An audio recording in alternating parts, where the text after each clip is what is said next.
அவர் வந்து விஜய் டிவியில் இவர் தொகுப்பாளராக இருக்கும் போதே அவரும் விஜய் டிவியில் வேலை பார்த்தவர். இந்த பையன் சினிமாவுக்கு ட்ரை பண்ணுறான்னு தெரியும் போதே சரி இவருக்கு நம்ம ஹெல்ப் பண்ணுவோன்ட்டு அவரும் கூடவே டிராவல் பண்ணி இவரை பெரிய அளவில் உருவாக்குனார். நல்லா புரிஞ்சுங்க, சிவகார்த்திகேயன் தானாக உருவான நடிகர் அல்ல, ஆர்டி ராஜாவால் உருவாக்கப்பட்ட நடிகர். அதுதான் உண்மை.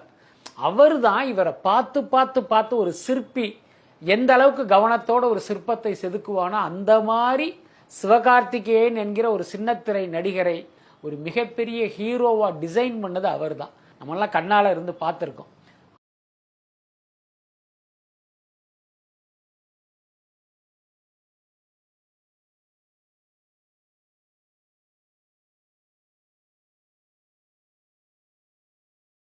அந்த ஆர்டி ராஜாவையும் ஒரு கட்டத்தில் தூக்கி போட்டார். அதுக்கப்புறம் என்னன்னா இவருக்கு பெரிய கடன் வருது, கிட்டத்தட்ட 76 கோடி ரூபா. இந்த கடனை